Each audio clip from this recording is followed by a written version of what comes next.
पहाड़ी पर एक पुराना बंगला अकेला खड़ा था, धुंध और साए में डूबा हुआ। इसकी खिड़कियां काली आंखों की तरह दुनिया को घूर रही थीं। पेड़ों के बीच हवा गरज रही थी, मानो कोई दर्द भरी चीख। लोहे के गेट चरमराते हुए खुले, एक चेतावनी की तरह। डेविड नाम का एक जवान आदमी बंगले के पास पहुंचा। वो एक लेखक था। घर के बारे में फुसफुसाई जाने वाली कहानियों की ओर खींचा चला आया। उसने भूतिया कहानियां सुनी थीं, ठंडे स्थानों और अजीब आवाजों की। वो कांपते हुए ठंड से बचने के लिए अपना कोट और कसकर लपेटता है। डेविड सावधानी से बरामदे पर कदम रखता है। उसके पैरों के नीचे लकड़ी चरमरा गई। उसने अपना हाथ उठाया और भारी ओक के दरवाजे पर दस्तक दी। आवाज सन्नाटे में गूंज उठी। वो इंतजार करता है, लेकिन कोई जवाब नहीं, बस उसकी अपनी सांसों की आवाज। दरवाजा चरमराकर खुल गया, मानो उसे अंदर बुला रहा हो। डेविड झिझका, फिर गहरी सांस ली और अंदर कदम रखा। हवा धूल और सड़न की गंध से भरी थी। हर कोने से मकड़ी के जाले लटके हुए थे और बस थोड़ी सी चांदनी गंदी खिड़कियों से अंदर आ रही थी। वो धीरे धीरे दालान में चला। उसके कदम सन्नाटे में गूंज रहे थे। दीवारों पर लगे चित्र उसे देखते हुए लग रहे थे। उनकी आंखें उसकी हरकत पर नजर रखे हुए थीं। वो रुक गया।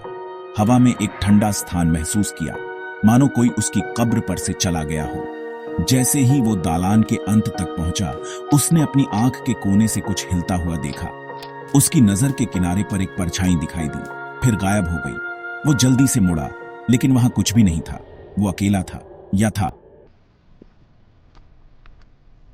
डेविड ने अपनी खोज जारी रखी। हर कमरा पिछले वाले से ज्यादा खंडहर था। उसे धूल भरी किताबों से भरी अलमारियों वाली एक लाइब्रेरी मिली। उनके पन्ने पुराने हो चुके थे। उसने अपनी उंगलियों को उनकी रीढ़ पर फिराया, उन कहानियों की कल्पना की जो उनमें थीं। ऐसा करते ही उसने एक फुसफुसाहट सुनी, धीमी और अस्पष्ट। वो रुक गया, अपनी सांस रोककर। फुसफुसाहट फिर आई, इस बार और पास। वो शब्दों को समझ नहीं पाया, लेकिन ये एक नाम जैसा लग रहा था, जो किसी उदास स्वर में बोला गया हो। उसने अपनी रीढ़ में ठंडक महसूस की और उसे पता था कि वो अकेला नहीं है। वो जल्दी से लाइब्रेरी से बाहर निकला और दालान में आगे बढ़ा। उसका दिल तेजी से धड़क रहा था। उसने खुद से कहा कि यह सिर्फ हवा है जो उसके दिमाग से खेल रही है, लेकिन मन ही मन वो बेहतर जानता था, यहां कुछ और था, कुछ अनदेखा और अनसुना, कुछ भयानक।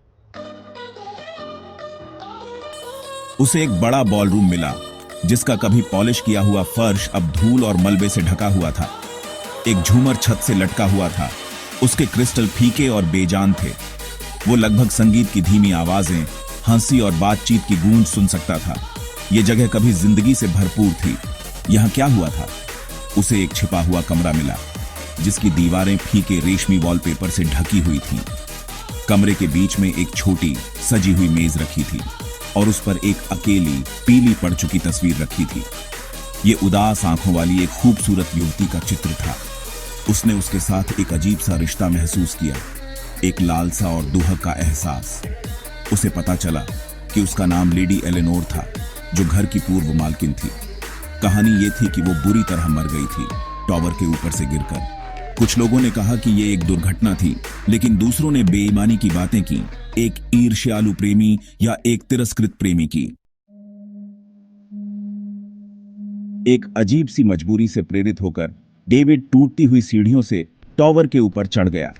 ऊपर चढ़ते ही हवा और ठंडी हो गई और डर का एहसास और बढ़ गया। वो एक जगह पहुंचा और एक पूरी लंबाई का आईना देखा, जिसकी सतह उम्र के साथ धुंधली हो गई थी। वो रुक गया। उसकी सांस उसकी छाती में अटक गई। आईने में उसने हरकत की एक झलक देखी, उसके पीछे खड़े एक व्यक्ति की एक झलक। वो घूम गया, लेकिन वहां कोई नहीं था। वो वापस आईने की ओर मुड़ा। उसका दिल तेजी से धड़क रहा था। इस बार इसमें कोई शक नहीं था। उसे घूरते हुए, पूरी तरह से दहशत भरे चेहरे के साथ लेडी एलेनोर का चेहरा था। उसकी आंखें उसकी आंखों से मिलीं और उसने महसूस किया कि एक ठंडा हाथ उसकी कलाई के चारों ओर बंद हो रहा है। वो चिल्लाया, लेकिन कोई आवाज नहीं निकली। वो डर के मारे लकवाग्रस्त हो गया। न हिल सकता था, न बोल सकता था। आखिरी चीज जो उसने देखी, इससे पहले कि अंधेरा उसके चारों ओर छा जाए, वो उसके अपने चेहरे का प्रतिबिंब था, जो एक खामोश चीख में बदल गया था।